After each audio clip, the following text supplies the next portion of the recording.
Porque en función a ello, yo tengo que establecer un tratamiento. Un ejemplo, yo quiero ocupar un cargo en la carrera de odontología, por sentido común, aunque seguramente Luis Fernando puede tener alguna muñeca, pero directamente no puedo, para que se entienda, ¿no? A ver, estoy haciendo una analogía simplemente. ¿Con quién tengo que hablar? ¿Con Luis Fernando o con Duberti? Con Duberti, por sentido común, ¿no? Entonces, de la misma manera, nosotros tenemos que utilizar nuestro sentido común.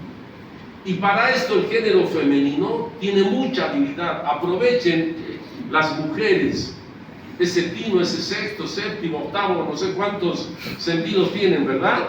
Aprovechen.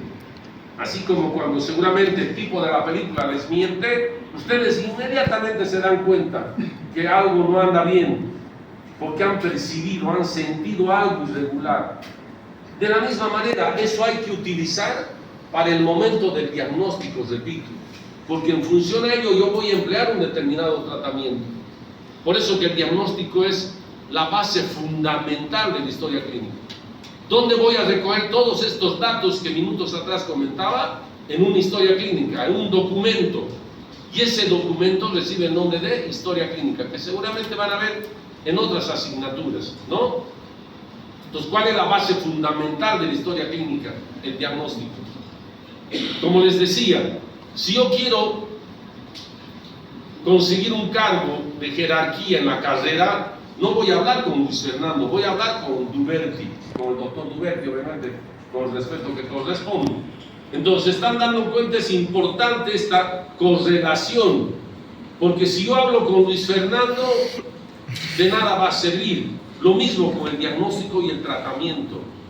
Si el diagnóstico es certero, se supone que el tratamiento va a ser adecuado, lo que corresponda, porque si no corresponde, lamentablemente, repito, vamos a fracasar. Y muchas veces, incluso con la utilización de fármacos, hay la necesidad de utilizar fármacos. Entonces, para resumir, obviamente no la voy a nombrar a la persona, les decía, no tengan temor. Entonces, el título, el nombre propio que se le da a una determinada enfermedad, es el fundamento de la historia clínica. ¿Estamos? Bien. Entonces, retomando lo nuestro, efectivamente, al igual que otras asignaturas, esta asignatura es una ciencia. ¿Por qué es una ciencia? A ver, ¿por qué es una ciencia? Como la anatomía, como la embriología, como la histología, como la bioquímica, como seguramente las materias que ustedes están viendo en este momento, anatomía dentaria, patología general. ¿Por qué es una ciencia? Me pregunto. A los ayucos los voy a tener jaque mate. A ver, ¿cuál es tu nombre? Tú que querías asistir a la reunión de auxiliares, a ver. Diego, te voy a sacrificar. ¿Qué es una ciencia? Es el estudio de algo. Ya, perfecto. Luis Fernando, ¿estás de acuerdo? Vos también es ayudante, ¿no? Sí. Bien. Es un conjunto de conocimientos. Conocimientos fácticos. Vale decir que tienen evidencia esos conocimientos. No es porque se les ocurra algo a ustedes, ¿no? Esos son conocimientos empíricos. Si descubren algo, tenemos nosotros que comprobar a través de una serie de trabajos de investigación. Entonces, en este caso, ese conjunto de conocimientos de estudio, como decía Diego, ¿a qué se dedican? Eso ya habíamos visto en la clase pasada. ¿A qué se dedican? ¿A qué se dedican? Bueno, jóvenes, ha sido un placer. Ya el primer día de clases me voy a sacrificar por ustedes, después voy a aparecer en Gigavisión, docente de la Gabriel se quitó la vida, y tengo una carta póstuma, estudiantes responsables, segundo año. ¿De qué se encarga? Habíamos dicho. Ya, muy bien, de prevenir. Ya, primero, perfecto, porque podemos confundirnos con otras asignaturas. ¿Del estudio de qué? De los insumos, de los productos que nosotros manipulamos. o no. Por ejemplo, la próxima clase en práctica, ¿qué es lo que van a efectuar? Ya les han pedido material instrumental. Muy bien, alginato. Entonces yo voy a manipular ese insumo, ese material, y preguntábamos incluso en la clase pasada algunos emprendimientos, de la misma manera, ¿no? ¿Se entiende o no? Entonces, el estudio de estos insumos, para no repetir el mismo término, de estos insumos, ¿no? De estos productos que nosotros vamos a manipular. Y cuando digo nosotros, ¿a qué área estoy haciendo referencia? A la estomatología. Ya habíamos visto también la diferencia desde mi humilde punto de vista entre estomatología y odontología. Ahora bien, probablemente para ustedes el término cava. ¿Por qué digo esto? Porque en la mayoría de los casos los materiales que ustedes van a utilizar están destinados exclusivamente para la pieza dentaria. Entonces ahí sí cabe el término, ¿se entiende o no? Material, por ejemplo, voy a reemplazar el esmalte de una determinada pieza dentaria, y para eso ¿qué voy a utilizar? Un material, un insumo odontológico. ¿Qué nombre recibe? Resina compuesta, para reconstruir eso. ¿Dónde está destinado ese material? Para la pieza dentaria. El nombre está bien, material odontológico, porque odonto ya habíamos visto qué significa, qué implica, diente, ¿verdad? El estudio de los dientes. Pero les decía también que en esta asignatura no solo se ve ese tipo de materiales que están destinados para la pieza como tal. Por ejemplo, podemos utilizar, les decía, en aquel momento, nosotros que nos dedicamos a la parte quirúrgica, podemos utilizar materiales, por ejemplo, para reemplazar el tejido óseo. Entonces, en ese caso, ya el término, repito, el término que habíamos hecho mención en la clase pasada, material odontológico, ¿cabe o no cabe? No cabe. ¿Qué les había dicho? Que es preferible utilizar el término de... Muy bien. Ya dependerá de ustedes, repito, y tampoco quiero que ustedes vayan y consulten con sus docentes.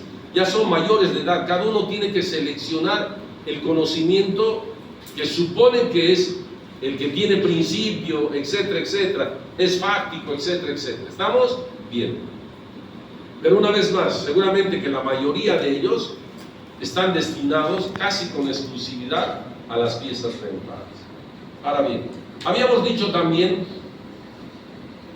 cuál es el objetivo, habíamos visto la semana pasada, cuál es el objetivo general, no solo de este estudio, de esta asignatura, sino de todas las asignaturas del área de la salud.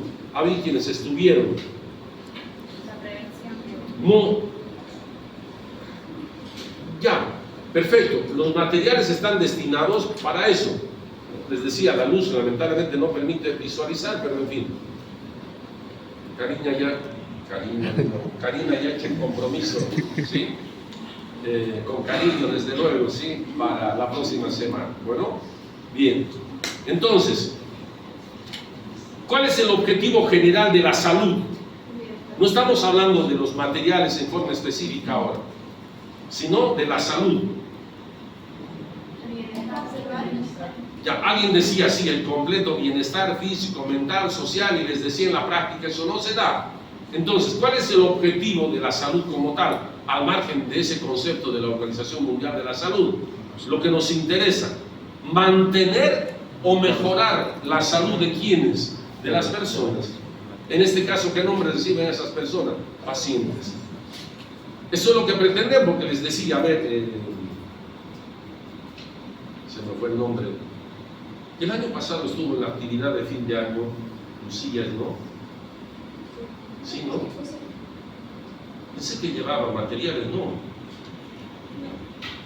Perfecto. Entonces, si nosotros nos apegamos, a ver, no sé si me están entendiendo, repito, si no se entiende, pregunten, levanten la mano, no tengan temor.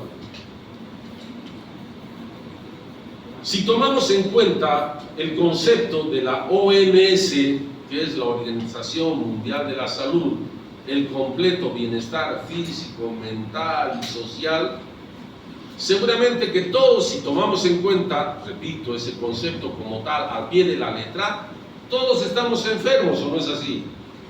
porque tenemos algún problema. Y ese problema, ¿qué es lo que está taladrando? Nuestro disco duro, nuestro cerebro, una preocupación, qué sé yo. No sé, anoche discutí con mi corteo y seguramente ustedes están pensando que por qué, que esto, que el otro, qué es lo que les prioriza. Les había dicho, abstráiganse de esa situación, pónganse en modo estudiantes. Bueno, bien. Entonces, para evitar eso, y repito, una controversia probablemente, yo prefiero que ese objetivo, por eso estoy hablando de objetivo, no de concepto, que quede claro, ¿sí? Porque si es concepto, efectivamente tenemos que apegarnos a lo que dice el OMS. Yo estoy hablando de objetivo. ¿Cuál es nuestro objetivo como ciencias de la salud? Nuestro objetivo es o mantener o mejorar la salud. Ahora, si podemos mantener, perfecto. En algunos casos solo podemos mantener. Voy a poner un ejemplo claro. El VIH. Ustedes saben qué es el VIH. ¿Qué es? Muy bien. El virus de la inmunodeficiencia humana, que produce ¿qué enfermedad? El SIDA, ¿no? ¿Qué implica esa sigla? VIH, sí. Luis Fernando. VIH, sí. No, el VIH es el virus. El virus. ¿Y SIDA qué significa? Síndrome de inmunodeficiencia adquirida. Entonces, en ese caso, lamentablemente, miren, hace más o menos entre el 80 y el 81 que se ha descubierto, ustedes no habían ni nacido, se ha descubierto esa enfermedad. Y hasta ahora no se encuentra, ¿qué? Tratamiento. Entonces, en ese caso, quienes son portadores del VIH, porque de principio, un detalle ya que hemos hecho mención de signos y síntomas, el VIH de principio no se manifiesta claramente. Uno puede ser portador del virus y estar como nosotros, sano, no pasa nada. Después de muchos años recién empiezan a aparecer signos y síntomas. Entonces, una vez que se ha adquirido el virus, se da una medicación, la AZT que se denomina, ¿sí? Son fármacos antivirales, pero que lo único que hacen es mantener, prolongar, no curar, no mejorar. Obviamente estamos mejorando de alguna manera, pero no estamos curando, que se entienda bien, ¿sí? Entonces, lo que nosotros pretendemos es, a través de estas asignaturas como tal, eso, por lo menos mínimamente mantener, y seguramente ustedes se van a dar cuenta en ese sentido. Cuando hablamos de enfermedades de la cavidad bucal, y básicamente lo que le interesa a la gente, ¿qué es? Básicamente de la cavidad bucal, ¿qué es lo que le interesa? Ya, las piezas dentarias como tal. El resto de los componentes de la cavidad bucal pasan a un segundo plano y muchas veces también son importantísimos. Y no se olviden ustedes, por eso también el término puede caber, odontólogos solo se dedican al estudio del odontograma, donde le dan mayor énfasis, y el resto de las estructuras lamentablemente no. Entonces muchas veces, el primer camino antes de llegar al estudio de las piezas dentarias es el estudio de la mucosa bucal, el examen clínico de la mucosa bucal. Antes yo de hacer el odontograma, eso que seguramente han aprendido en anatomía dentaria o están aprendiendo, van a aprender, que es la simbología que se utiliza para cada una de las piezas dentarias, para saber si tiene caries, si tiene compromiso pulpar, si necesita corrección ortodóntica, etcétera, etcétera, ¿sí? Entonces, antes de hacer eso, el odontograma, antes yo de revisar las piezas dentarias, ¿qué tengo que revisar? La mucosa bucal. A ver, ¿dónde hay alguien? Diego, ¿vos eres de qué asignatura ayudante? Luis Fernando, De histología. de histología. A ver, ¿qué es la mucosa bucal? La mucosa bucal es el tejido, es un tejido que se encuentra en la boca y en la boca tenemos tejido masticatorio. Ya, Y perfecto. La mucosa bucal Un es un tejido. ¿Qué tipo de tejido? Porque hay diferentes tipos tejido de tejido. conectivo laxo. El primer tejido que ustedes ven en histología, ¿cuál es? Tejido mesenquimático. A ver, por ahí, ¿escucharon qué tejido? Epitelial. Entonces la mucosa bucal es un tejido epitelial y en la mucosa se pueden asentar una serie de enfermedades que a determinadas edades incluso pueden comprometer la vida de los pacientes. El famoso cáncer de cavidad bucal. Y uno no le da ni importancia. Y yo para diagnosticar el cáncer tengo que hacerlo lo más pronto posible, lo que habíamos visto la semana pasada, porque si yo espero demasiado tiempo puede ser demasiado tarde. Incluso les había pedido que levantasen la mano para el famoso Papa Nicolau y que el año pasado prácticamente nadie se efectuó ese estudio. Entonces, por eso la importancia en cavidad bucal, porque ese virus que ocasiona cáncer de cuello uterino también ocasiona cáncer de cavidad bucal. Es el famoso virus del papiloma humano. Y para eso también que hay manifestaciones clínicas que yo al momento del examen clínico voy a descubrir. Miren la importancia antes de las piezas dentales. Entonces en este caso les decía, como estamos abocados más a las piezas dentarias, yo puedo prevenir ciertas enfermedades. Por ejemplo, creo que Luis Fernando está con brackets también, ¿no? ¿Por qué te has colocado brackets, Luis Fernando? Para que todos escuchen. Para mejorar la sonrisa. Ya, perfecto, muy bien. Para alinear sus dientes, ¿no? Porque no estaban alineados. Entonces, fíjense, eso es una prevención. Porque ¿qué sucede? Que si están mal alineados, por ahí alguien decía la parte estética, efectivamente interesa, pero al estar mal alineados, ¿qué sucede? A ver, y esto habíamos visto en la clase pasada. ¿Qué sucede cuando las piezas están mal alineadas? A ver, como académicos, ¿no? Como en el Parlamento, o sea, sacarse la mugre. Levanten la mano y respondan, please. Cuando digo esto, todo el mundo callado. A ver. Se produce un surco en el diente y puede haber contaminación. Exacto. Entonces esto les había dicho, que al estar mal alineados, favorecen que la acumulación de placa bacteriana, para que me entiendan, la acumulación de mugre. Entonces, al acumularse ese nivel, facilita que la presencia de enfermedades con el tiempo. Entonces, yo al corregir estoy evitando ese hecho. Una forma de evitar, desde luego, si no, no vamos a terminar nunca. Y seguramente ustedes tienen otra asignatura en este curso. No es semiología, es estomatología social y preventiva. Ahí seguramente van a aprender el cepillado. ¿Por qué nosotros pedimos a que nuestros pacientes no solo se cepillen, sino nos visiten 2 veces al año? En fin, las cosas que habíamos hecho mención la clase pasada. Entonces, no solo para la prevención, sino también podemos, por ejemplo, si un paciente acude a la consulta con dolor, que les había dicho que es el primer síntoma con lo que la gente acude al consultorio, no solo odontológico, estomatológico, sino al consultorio médico como tal, yo tengo que aliviar ese dolor. No puedo dejar que el paciente siga sintiendo esta manifestación clínica, ¿no? Probablemente alguno de ustedes ha sentido un dolor en alguna parte de su organismo. Es bastante incómodo. Pues yo tengo que actuar inmediatamente. Aunque en ese caso, fíjense la diferencia, en ese caso solo estoy actuando sintomáticamente. Es importante que desde ahora ustedes se acostumbren a establecer la etiología. Yo tengo que saber qué es lo que está produciendo ese dolor, porque de nada sirve solo darle analgésicos. Son medicamentos que se utilizan para calmar el dolor.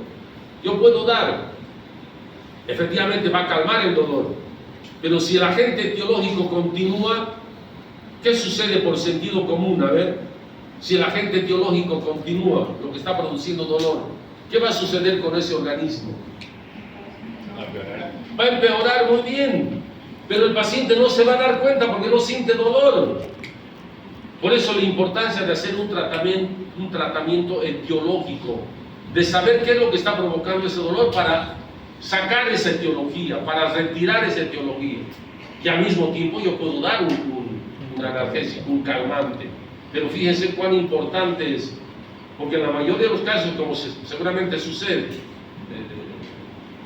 lo clásico del género femenino, cada cierto tiempo, la famosa tensión premenstrual, Entonces, dolores saben que les va a venir su periodo y hay un dolor. Ya saben qué se van a tomar, pero saben el por qué, ¿no?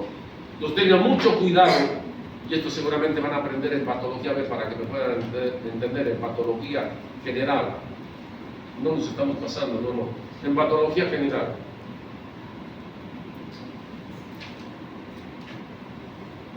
Para que se produzca una lesión, tienen que haber, y vamos a resumir, 3 clases de agentes inflamatorios. 3 grupos de agentes inflamatorios: físico, químico y microorganismos. O agentes infecciosos, para no hablar solo de microorganismos, porque también ahí están los virus, seguramente van a aprender de microbiología. Entonces, cada uno de estos grupos produce inflamación.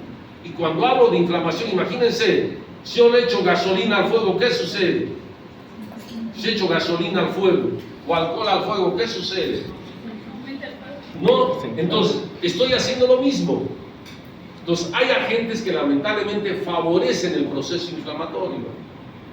Entonces, si yo no establezco la causa, porque es distinto, si no establezco la causa y el agente etiológico es un agente infeccioso, y cuando digo agente infeccioso, estoy haciendo mención a bacterias, estoy haciendo mención a virus, estoy haciendo mención a parásitos, estoy haciendo mención a hongos.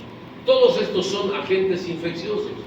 Imagínense hace poquito, hace 2 o 3 años atrás, lo que ha producido a nivel mundial, y producto de esa situación nos hemos declarado en pandemia. Miren, virus, imagínense un virus, y después con los estudios, un virus de la misma familia del coronavirus, y el coronavirus vive con nosotros, igual que el COVID ahora vive con nosotros, pero ya estamos preparados. Entonces, fíjense la diferencia. Cuando es un golpe, por ejemplo, se golpean, ¿sí? El tipo de la película, por equivocación, le dio un golpe a la corteja en el ojo. ¿Qué pasa en ese momento? ¿Qué siente la corteja en ese momento? Producto del golpe. Dolor. ¿Y después qué pasa? Se le hincha, ¿verdad? Y después cambia de color, etcétera, etcétera. Pero ahí es producto de un trauma, de un golpe. Es agente etiológico, efectivamente está produciendo una inflamación, por eso el ojo se hincha. A diferencia de lo que produce cuando son agentes infecciosos. Si es una bacteria, no puedo yo utilizar solo un analgésico. Si es una bacteria, ¿qué tengo que utilizar? Antibióticos. Porque si no, el problema va a continuar. Miren, a manera de anécdota, lo que ha sucedido con una colega hace muchos años atrás. Sentía dolor en la fosa ilíaca derecha. No sé si ustedes han visto en anatomía que el abdomen se divide en 9 cuadrantes. ¿Alguien es ayudante de anatomía? Nadie quiere ser ayudante de anatomía. En 9 cuadrantes. El cuadrante inferior derecho recibe 9 cuadrantes, imagínense, 9 cuadrantes. El cuadrante inferior derecho se denomina fosa ilíaca derecha, por donde está más o menos la ingle, para que me entiendan.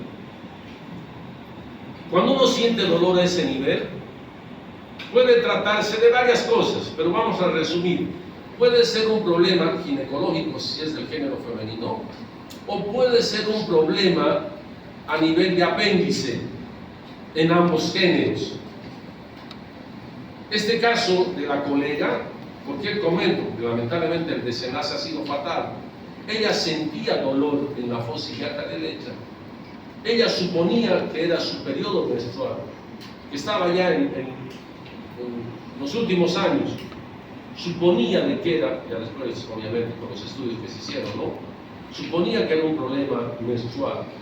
Se tomó un analgésico. El problema no era ese. ¿El problema cuál era? El apéndice.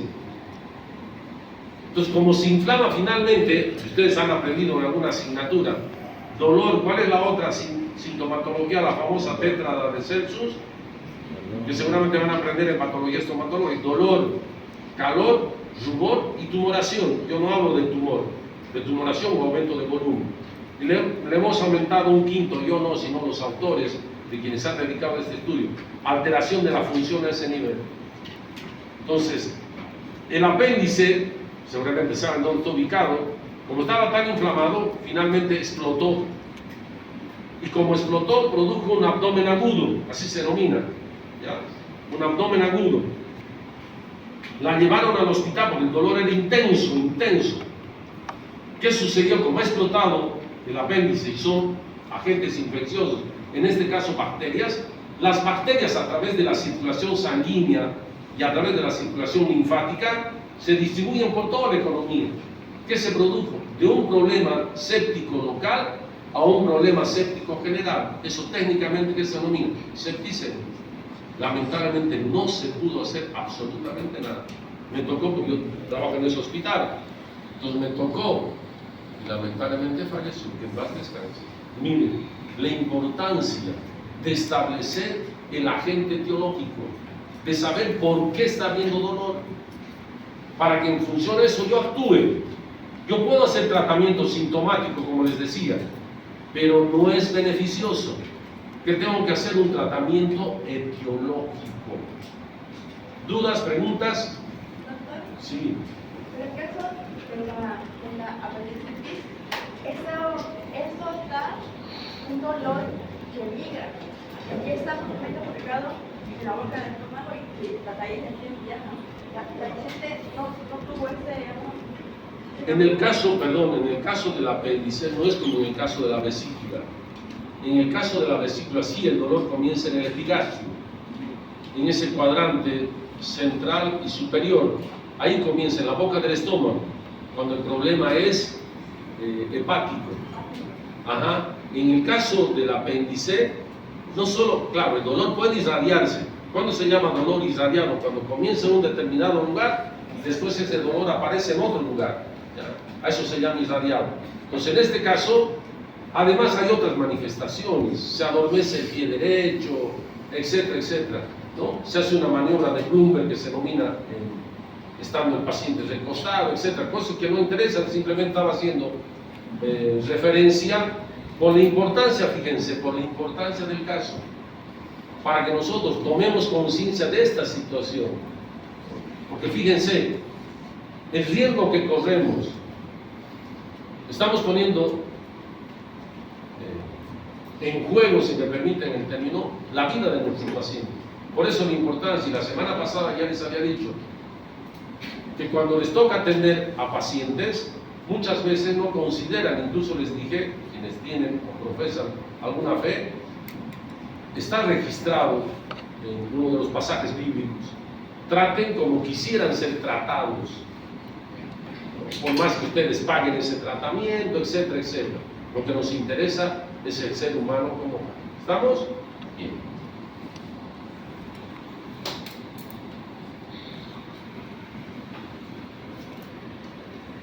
Les decía que en este caso, básicamente, para cumplir nuestros objetivos sanitarios que habíamos establecido en algún momento, están abocados casi con exclusividad, de ustedes, casi con exclusividad, sobre las piezas dentales. El ejemplo que ponía minutos atrás, por alguna enfermedad ha perdido parte de la estructura anatómica esa pieza dentaria, yo necesito reemplazar. Pues en ese caso el término cabe lo que les había dicho, materiales odontológicos, pero no es el único lugar. No solo corrigiendo, no solo previniendo, sino también tratando, ¿no?, con estos productos o estos insumos o materiales que habíamos hecho mención en un momento dado. Y aquí viene esto que les había mencionado al principio. No solo utilizamos materiales para reconstruir las piezas dentales, también utilizamos materiales para reconstruir otras estructuras, en este caso tejido duro, tejido óseo. Por alguna razón el paciente ha perdido una porción del tejido óseo. Yo necesito, por ejemplo, colocar un implante y sobre ese implante, porque interesa la parte estética, colocar la porción coronaria de esa pieza dental. Pero como no hay hueso no puedo, ¿se entiende? Porque tiene que haber, para que me entiendan, sobre esta estructura yo puedo colocar un tornillo de este tamaño sobre esta estructura. ¿Qué va a suceder si coloco un tornillo sobre esta estructura? Eso. Entonces no puedo colocar un implante si no hay tejido óseo adecuado. Primero que tengo que hacer es obtener un reborde alveolar residual óptimo con calidad y cantidad de tejido óseo. como el dedo más o menos para que me entiendan, para que sobre eso coloque un perno para que me entiendan. Un perno, mejor que un perno, un tornillo parecido en implante, un tornillito que se enrosca de la misma manera, obviamente con las características correspondientes, ¿no? No es el mismo material de un tornillo común y corriente, no es un tornillo de titanio, es un material biocompatible. Entonces, ¿qué puedo utilizar? Un material que está destinado para el tejido óseo. Entonces, en ese caso, el término ya no cabe, por eso les decía.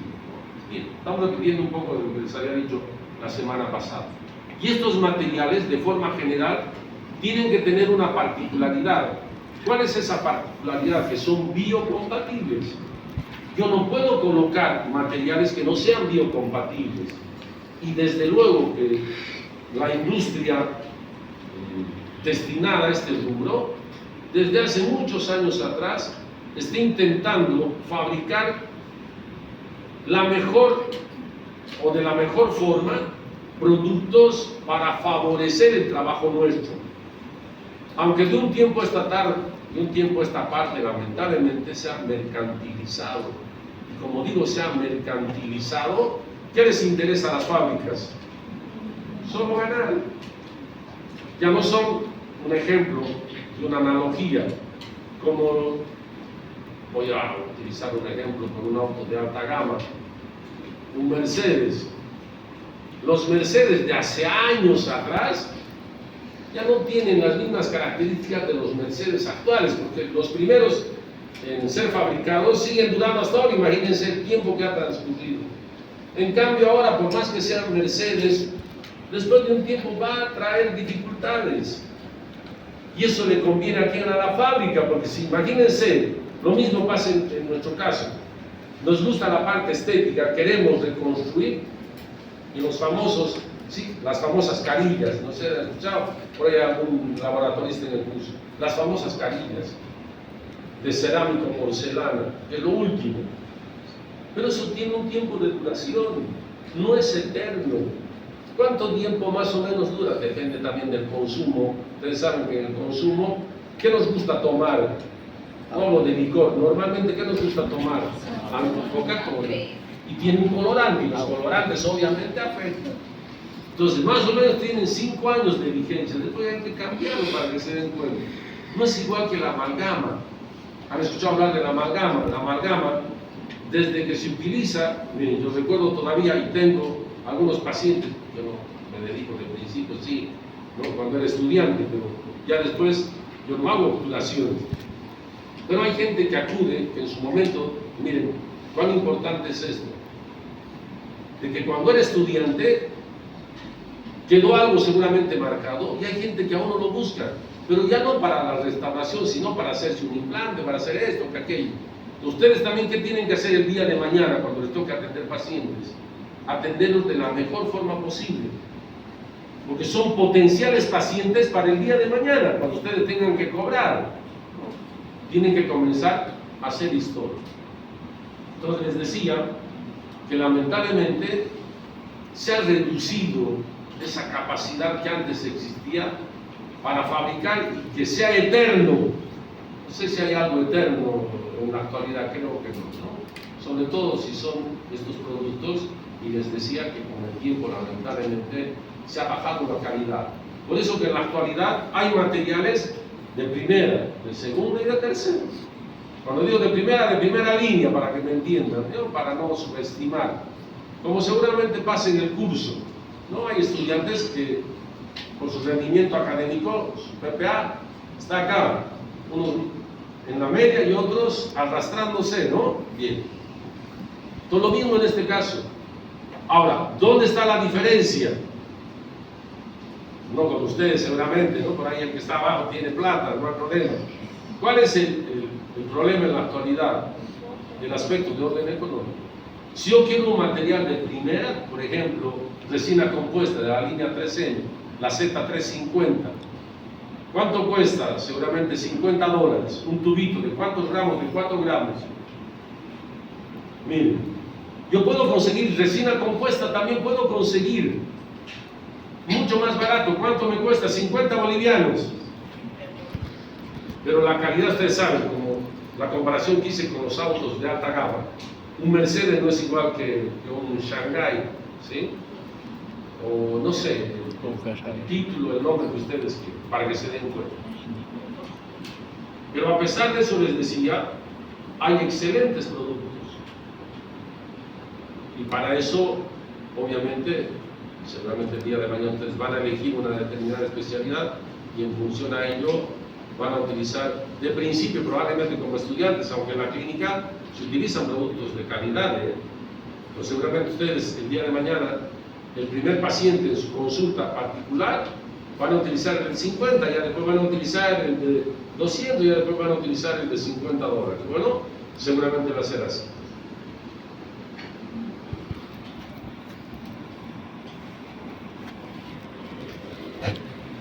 A ver, ¿quién me define? ¿Quién me conceptualiza? Decía, lamentablemente, el clima no está a nuestro favor, pero por lo menos se ve, ¿no? Lo que estábamos hablando. Otra línea de mucho prestigio, la Herculay. Son resinas compuestas, solo para ejemplo. ¿Quién nos puede definir qué es un material odontológico? Hasta ahora hemos repetido 50.000 veces, ¿sabes?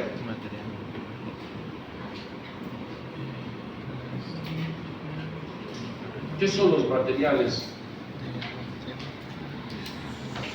Eso ya habíamos establecido. Sí, señorita, por favor. Son insumos que se utilizan netamente para los dientes. Ya, perfecto. Pero además les había dicho, estos productos, estos insumos que nosotros manipulamos, se conocen con este nombre, se utilizan no solo para tratar, sino además se utilizan para prevenir, y se utilizan también para diagnosticar. No se olviden ese detalle.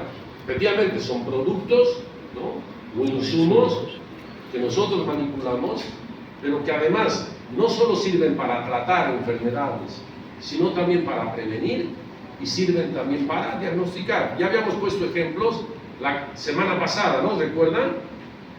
Por ejemplo, para prevenir, ¿qué habíamos dicho?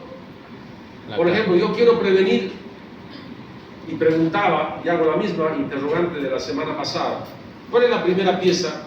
¿Cuál es la primera pieza en erupcionar de las permanentes en cavidad bucal? En premolares.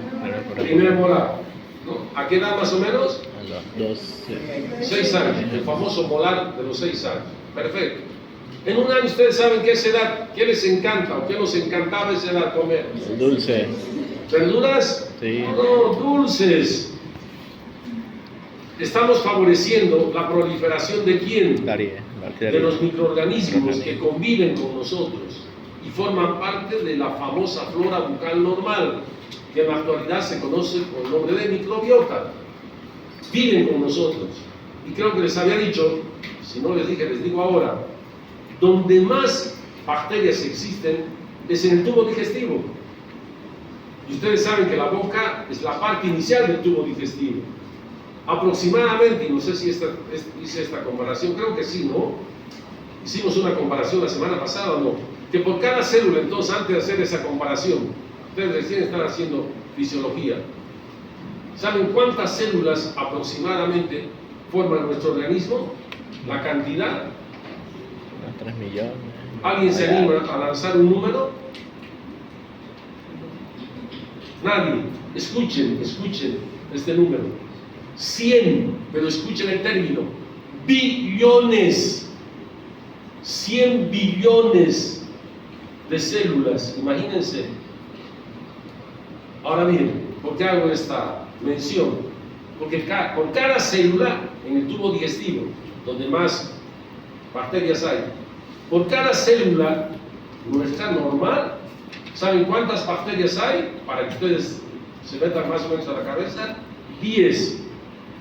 Imagínense, 10 por cada célula en el tubo digestivo. Miren la relación 1 a 10. Pues con eso ya se están imaginando que hay millones de microorganismos en la cavidad bucal. Si yo les doy condiciones, estos aprovechan. El ejemplo que permanentemente utilizo, un viernes a las 2 de la mañana, todos bebidos, géneros mezclados, cualquier cosa puede suceder o no. Y Fernando no. No pasó por esa experiencia todavía.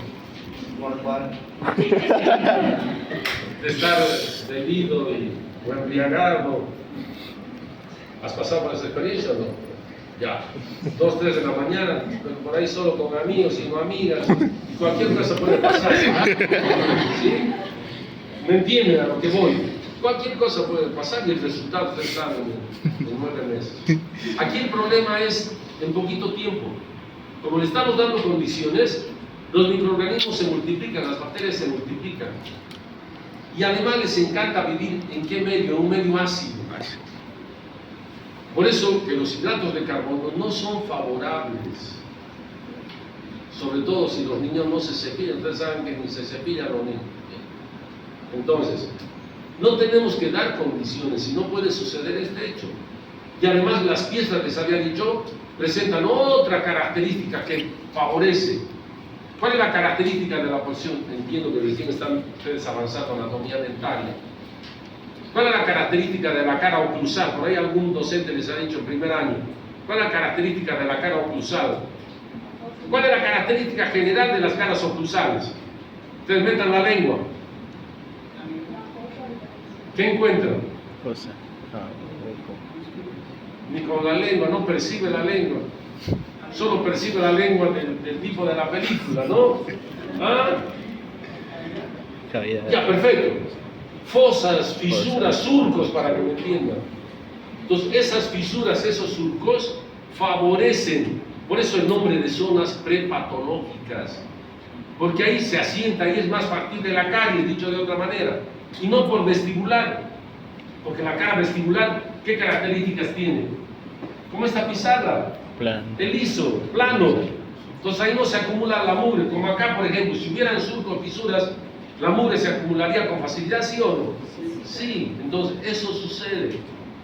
Todo lo que nosotros tenemos que hacer, les decía, prevenir, y para eso, de principio no se ve, no encontramos una olla, el término común que se dice, sino podemos encontrar algo que nos llama la atención, incluso podemos utilizar, les decía, algunas sustancias colorantes para descubrir o no la presencia de placa bacteriana a este nivel.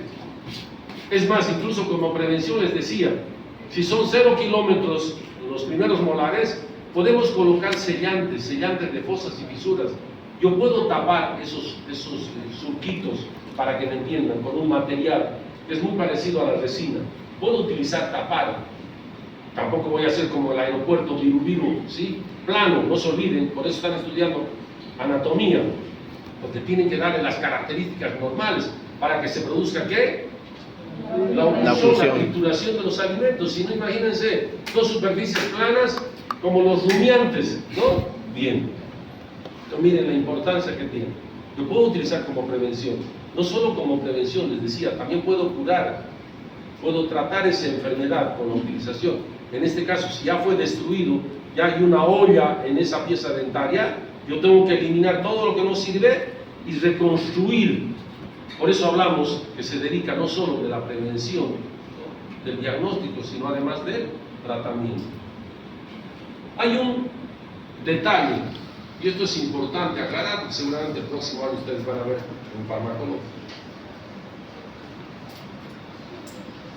¿Saben qué es esa segunda imagen?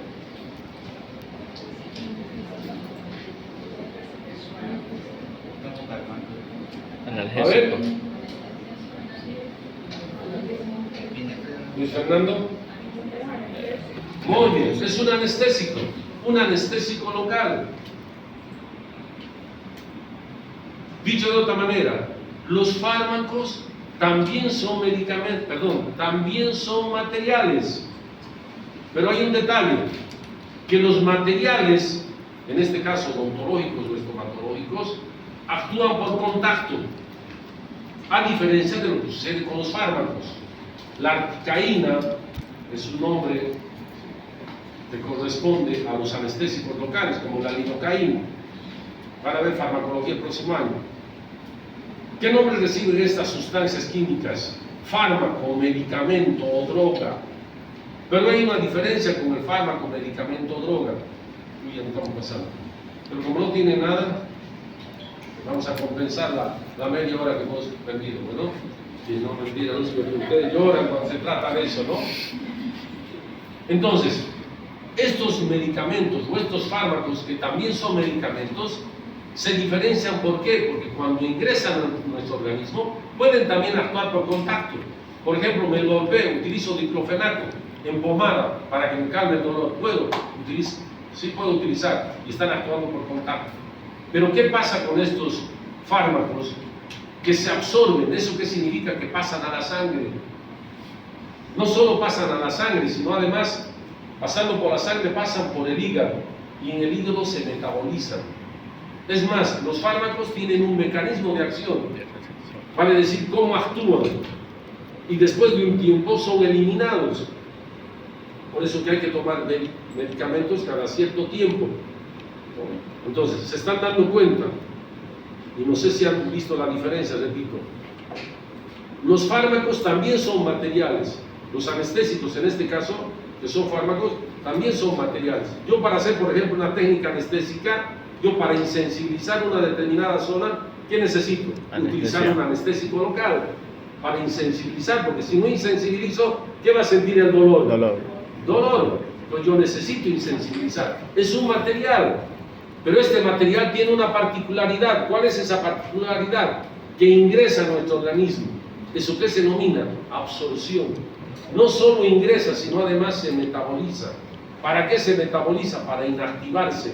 ¿Y para qué quiero que se inactive? Para ser eliminado.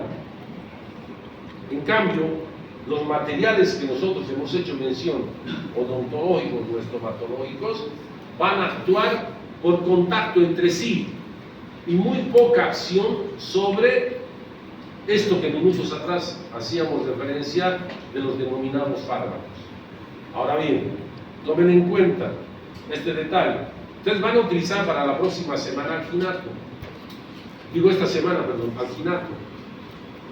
Al entrar en contacto, pueden también producir reacciones adversas, como sucede con los medicamentos. Yo puedo tener alergia, probablemente algunos de ustedes al comer algo ha presentado alergia, pero en este caso por contacto. Quienes son mamás seguramente se van a dar cuenta, la famosa dermatitis por contacto de los pañales, que se les pone esas partecitas de los genitales y las nalguitas de color rojo, y el niño llora porque le arde, obviamente. Lo que minutos atrás decíamos, un agente inflamatorio. En este caso, ¿cuál es el agente inflamatorio? Ya, los pañales que están llenos ¿de qué? De orina. ¿Se entiende o no? Se ha macerado y ha comprometido la piel. Es una dermatitis por contacto. Entonces, en este caso también se puede producir una reacción alérgica con los productos que ustedes están utilizando. Entonces, tengan mucho cuidado. Dicho de otra manera, quien es alérgico a algún medicamento o a algún alimento, tome atención. Yo sé que las manifestaciones no son tan significativas y llamativas. En otros casos, por ejemplo, los anestésicos pueden dar también una reacción adversa. Incluso el paciente es capaz de fallecer por un shock anafiláctico que se denomina. Eso van a aprender más adelante. Entonces yo tengo que saber, tengo que estar preparado. En cambio estos, como van a entrar en contacto, también pueden, pero las manifestaciones no son tan significativas porque no ingresan, se entiende, como un fármaco. Un fármaco ingresa a nuestro interior. En cambio el material solo actúa localmente, ¿se entiende? Bien. ¿Dudas, preguntas, inquietudes, preocupaciones? Sin miedo. Pues bueno, quiero que se aproximen 50,000 personas. ¿Quedó claro? 3. ¿Alguna sugerencia? ¿Ya lo pago? ¿Ninguna? Bien, jóvenes, entonces, gracias por su atención. Dios mediante, nos vemos.